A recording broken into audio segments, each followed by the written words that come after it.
बुलंदशहर में जल भराव से लोगों में गुस्सा है, नाराजगी है। लोगों ने नगर पालिका के अधिशासी अभियंता को पानी में घुमाया और पानी में घुमाने का वीडियो सोशल मीडिया पर लगातार वायरल हो रहा है।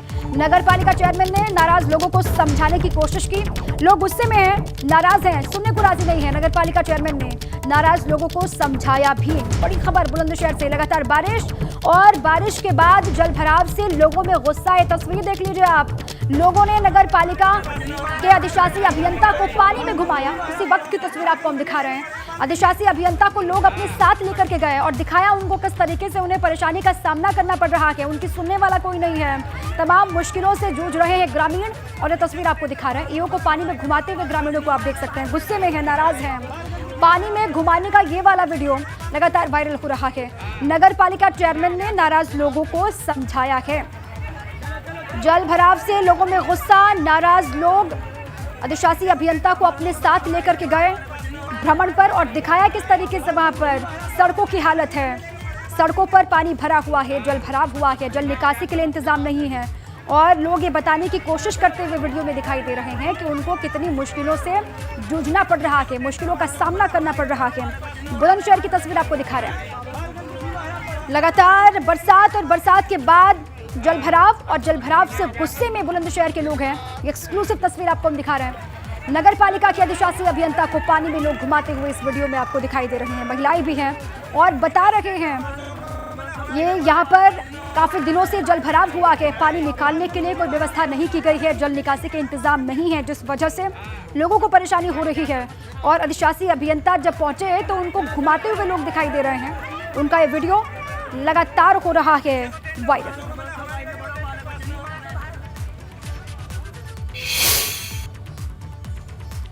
आगे बढ़ते हैं, खबर मेरठ से है, जहां निकाय चुनाव से पहले ही सियासत गरमाने लगी है। असदुद्दीन ओवैसी की पार्टी एआईएमआईएम ने सपा की घेराबंदी के लिए बैनर वॉर छेड़ दिया है।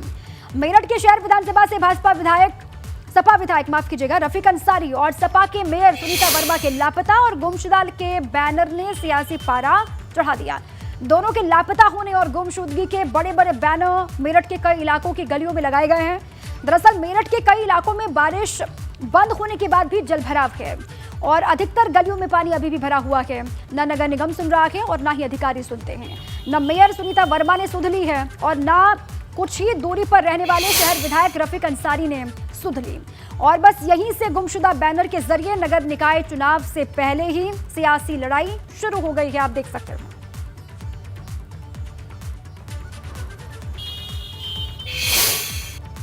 निकाय चुनाव की तारीखों का ऐलान होने में भले ही थोड़ा वक्त है, लेकिन अभी से ही एआईएमआईएम ने समाजवादी पार्टी की कड़ी घेराबंदी शुरू कर दी है। खास बातचीत करने के लिए हमारे साथ शहर विधायक रफीक अंसारी साहब हैं। रफीक साहब, आपके तो गुमशुदा के पोस्टर लगा दिए कि गुमशुदा है। देखिए, उन्हें पता ही नहीं है। कोई मुझे फ़ोन करो, 24 घंटे फ़ोन खुला रहता है। विधानसभा चल रही थी, विधानसभा में मौजूद था।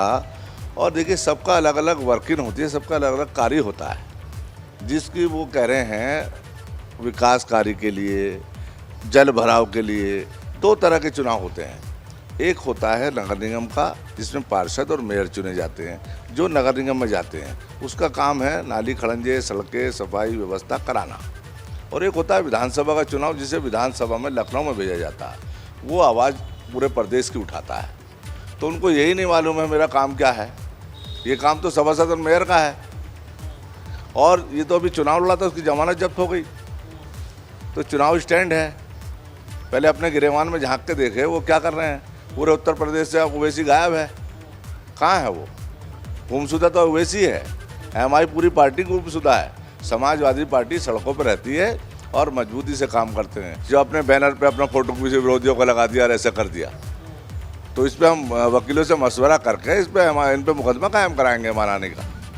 मुकदमा कायम कराने की बात करें, उनका कहना है कि यदि 1-2 दिन में और नहीं दिखते हैं, नहीं आते हैं, तो फिर हम थाने जाकर तहरीर देंगे कि इनको पुलिस से कहेंगे कि ढूंढ के लाइए। तो ये क्या नया स्टंट है एआईएमआईएम का? नहीं, ढूंढे हुए तो हैं। हम पूछे ना कि हमारा घर पाकिस्तान में है क्या, वीज़ा लगेगा? मेरे फ़ोन खुले हुए हैं। जाओ तहरीर जाकर खुद ही कहीं जाओ, कौन रोकेगा उन्हें? उनसे हमारा कोई मुकाबला नहीं। तो सस्ती लोकप्रियता हासिल करने का धंधा है। रफीक अंसारी सड़कों पर रहता है। रफीक अंसारी लोगों के दिलों में है। उसे ढूंढने की ज़रूरत नहीं है। जहां आवाज़ दोगे उससे पहले वहां मिलता है। वीडियो जर्नलिस्ट सत्येंद्र सिंह के साथ सनुज शर्मा, एबीपी गंगा, मेरठ। निकाय चुनाव में बहुत थोड़ा सा वक्त बचा है, लेकिन उससे पहले ही जो सियासत है वो और ज्यादा गरमाने लगी है और खास तौर से जनता से जुड़े जो मुद्दे हैं उनको लेकर AIMIM पूरी तरीके से हमलावर नजर आ रही है। अब आप इस पोस्टर को देख लीजिए कि यहाँ वार्ड 72 में इलाके की बदहाली और परेशानी के बाद यहाँ देखिए AIMIM ने किस तरीके से यहाँ पर पोस्टर लगा दिया है और ये पोस्टर इस समय सुर्खियां बटोर रहा है। आप ये देखिए, सीधा लिखा है गुमशुदा की तलाश, और गुमशुदा की तलाश में पोस्टर किसके लगा रखे हैं ये देखिए, मेरठ शहर विधानसभा। ये एक जो फोटो है ये शहर विधायक हैं समाजवादी पार्टी के रफीक अंसारी, और इनके ठीक बराबर में मेयर हैं सुनीता वर्मा। दोनों ही समाजवादी पार्टी से जुड़े हुए हैं और इसीलिए यहाँ देखिए कि नाराज परेशान लोगों की परेशानी और मजबूरी को समझते हुए ऑल इंडिया मजलिस इत्तेहादुल मुस्लिमीन ने यहाँ पर ये देखिए पोस्टर लगा दिए हैं कि दोनों माननीय ये बताएं बच्चे स्कूल कैसे जाएं, नमाज पढ़ने मस्जिद कैसे जाएं, व्यापार ठप हो गया है, दुकानदार कहाँ जाएं। और अब इलाके की भी आप बदहाली देख लीजिए कि बारिश नहीं है, धूप निकली हुई है, लेकिन बावजूद इसके किस तरीके से यहाँ पर जो जल भराव रहता है, लोगों को तमाम मुश्किल हालातों से होकर गुजरना पड़ता है। नगर निगम के खिलाफ यहाँ पर जो गुस्सा है वो लोगों में नजर आता है और अब तक नगर निगम को यहाँ के लोग कोसते नजर आ रहे थे, लेकिन जिस तरीके से यहाँ अब ये बैनर वार शुरू हुई है जिसमें लिखा गया है विधायक के लिए और मेयर के लिए कि दोनों की तलाश है, दोनों गुमशुदा हैं, कहीं ना कहीं ये बताने के लिए काफ़ी है कि AIMIM आने वाले निकाय चुनाव में समाजवादी पार्टी को लेकर और ज्यादा हमलावर नजर आएगी। वीडियो जर्नलिस्ट सत्येंद्र सिंह के साथ सनुज शर्मा, एबीपी गंगा, मेरठ। सहारनपुर से इस वक्त की बड़ी खबर आपको बता दें, अंबाला रेल रूट पर टला बड़ा हादसा। सहारनपुर अंबाला रेल रूट पर बड़ा हादसा टला है। हथनी कुंड बैराज से पानी छोड़े जाने से रेल ट्रैक धंसा और रेल ट्रैक धंसने से ट्रेनों की आवाजाही रोकी गई। थाना सरसावा क्षेत्र के हैदरपुर रेलवे फाटक के पास ट्रैक धंसा हुआ है। जिला और रेलवे प्रशासन के अधिकारी वहां पर मौजूद हैं। बड़ी जानकारी है, सहारनपुर अंबाला रेल रूट पर बड़ा हादसा टला। हथनी कुंड बैराज से पानी छोड़े जाने से रेल ट्रैक धंसा हुआ है, ये जानकारी मिल रही है और रेल ट्रैक धंसने से ट्रेनों की आवाजाही रोक दी गई है। तस्वीर आपको एक्सक्लूसिव हम दिखा रहे हैं। थाना सरसावा क्षेत्र के हैदरपुर रेलवे फाटक के पास की तस्वीर है जहां पर ट्रैक धंसा हुआ है। जिला और रेलवे प्रशासन के अधिकारी वहां पर मौजूद हैं। और इसी पर अधिक जानकारियों के साथ मेरे साथी मुकेश जुड़ चुके हैं। मुकेश, क्या स्थिति है वहां पर, क्या बताया जा रहा है? जी मैं आपसे बताऊं, ये जो यमुना नगर और सहारनपुर के बीच में सरसावा पड़ता है, यमुना बिल्कुल यहाँ से होकर के गुजरती है। आज सुबह जब हथनी कुंड बैराज से पानी छोड़ा गया तो उस समय पानी का बहाव बहुत तेज था, तो साइड से जो बूढ़ी यमुना गुजरती है उसकी वजह से यमुना के आसपास का जो ट्रैक है वो उसके नीचे से वो धंस गया है। ट्रैक के नीचे आपने देखा होगा तस्वीरों में कि बिल्कुल खाली जगह नजर आ रही है, जिसको लेकर के सभी ट्रेनें जो है ट्रैक पर आने और जाने वाली अप डाउन दोनों ट्रेनें रोक दी गई हैं।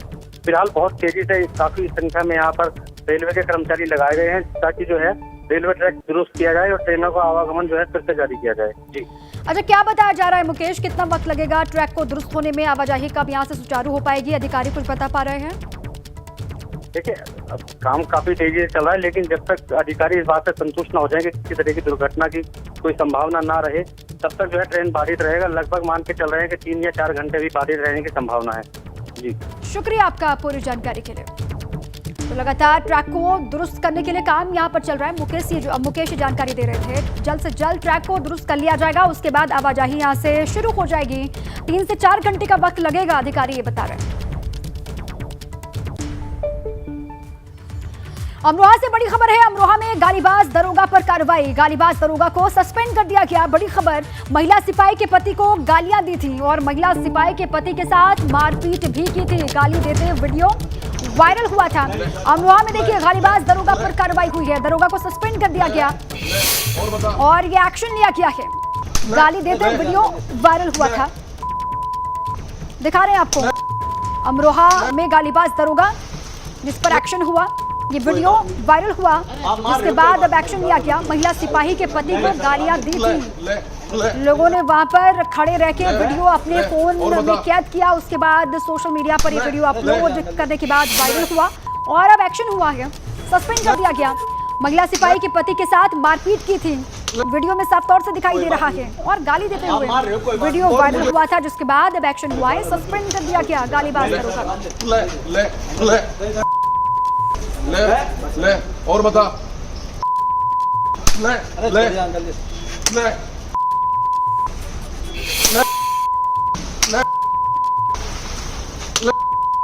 कोई बात नहीं, आप मार रहे हो, कोई बात नहीं, गाली मत दो। ले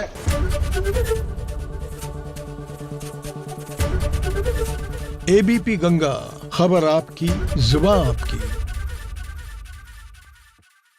सुभाषपा अध्यक्ष ओम प्रकाश राजभर की सावधान यात्रा की बात करते हैं। सावधान यात्रा लखनऊ से अंबेडकर नगर पहुंच गई है। ओम प्रकाश राजभर का कहना है कि ये यात्रा 75 जिलों से होकर गुजरेगी और पटना के गांधी मैदान में जाकर के समाप्त होगी।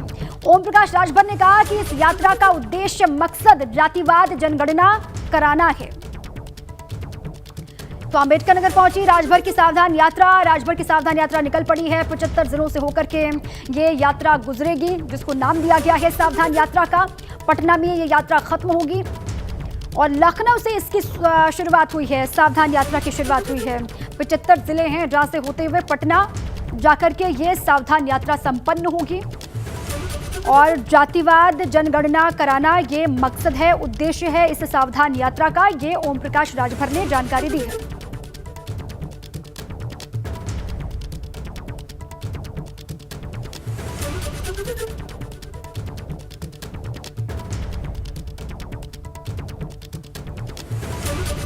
तो लखनऊ से हुई शुरुआत सावधान यात्रा की, अंबेडकर नगर पहुंची। अभी बहुत लंबा सफर तय करना है, 75 जिलों से होकर के गुजरना है और पटना में जाकर के ये सावधान यात्रा खत्म होगी, समापन होगा। शुरुआत लखनऊ से इसकी हो गई है।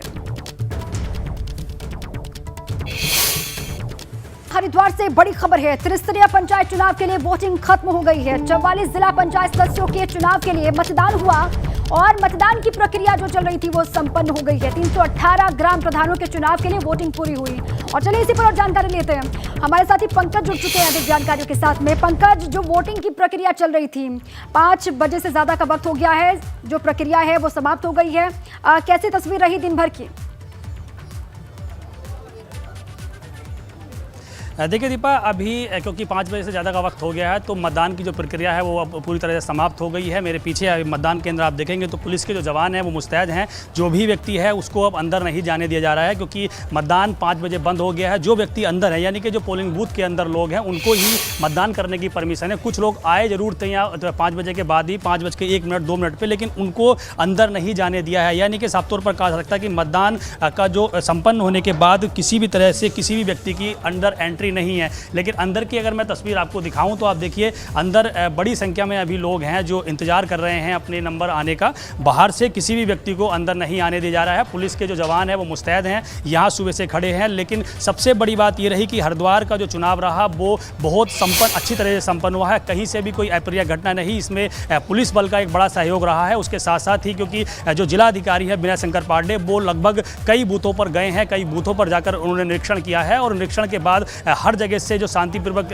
तस्वीरें हैं वो आई हैं। अभी भी देखेंगे तो आप देखिए जो लोग हैं वो अपनी बारी का इंतजार कर रहे हैं क्योंकि 5 बजे के बाद जो मतदान केंद्र का गेट है वो बंद कर दिया गया है। और इस साइड आप देखेंगे तो पुलिस के जो लोग हैं वो खड़े हुए हैं। गेट पूरी तरह से क्लोज है, किसी को भी अंदर आने की परमिशन नहीं दी जा रही है। जो लोग मतदान केंद्र के अंदर पहुंच गए हैं वो आकर अंदर मतदान कर सकते हैं। यानी कि ये कहा सकता है कि जितनी बड़ी लंबी लाइन आपको नजर आ रही है, इसमें लाइन को कंप्लीट होने में तकरीबन 1 से 1.5 घंटे का वक्त अभी और लग सकता है। यानी कि 6:30 बजे तक यहाँ पर मतदान की प्रक्रिया चलेगी। उसके बाद जो मत पेटिका हैं उनको सीज कर दिया जाएगा और उसके बाद मतगणना के लिए उन्हें भेजा जाएगा सुरक्षा के मद्देनजर। तो कहीं ना कहीं साफ तौर पर कहा सकता है कि सुबह से 8 बजे से लेकर शाम 5 बजे तक जो मतदान की प्रक्रिया रही है वो संपन्न पूरी तरह से शांतिपूर्वक तरीके से की गई है। कहीं किसी भी बूथ से कोई अप्रिय घटना नहीं आई है। 1-2 बूथों पर कहीं कुछ झड़प जरूर हुई है। जो लोग मतदान करने के लिए आए थे, 1-2 बूथों से ऐसी जानकारी मिली है कि जो प्रत्याशी थे उनके बीच में आपसी झड़प हुई है, जो प्रधान पद के प्रत्याशी थे। लेकिन बाकी कहीं से भी कोई अप्रिय घटना नहीं आई है। यानी कि हरिद्वार का जो पंचायत चुनाव है जो लंबे समय से लटका हुआ था वो आज संपन्न हो गया है। और संपन्न के तौर पर यहाँ कह सकते हैं कि अब जितने भी प्रत्याशी थे, 318 ग्राम प्रधान, 44 जो जिला पंचायत सदस्य हैं और 215 जो क्षेत्र पंचायत सदस्य हैं, उनका भविष्य मत पेटिकाओं में बंद हो गया है। जी ठीक है, सभी जगह से शांतिपूर्ण तरीके से मतदान की तस्वीरें आई और 5 बजे के बाद मतदान संपन्न हुआ। ऐसी जानकारी आप दे रहे हैं, शुक्रिया पंकज आपका पूरी जानकारी। और इसी के साथ ही बुलेटिन में अभी के लिए बस इतना ही। खबरें आगे भी लगातार जारी हैं, आप बने रहे हमारे साथ।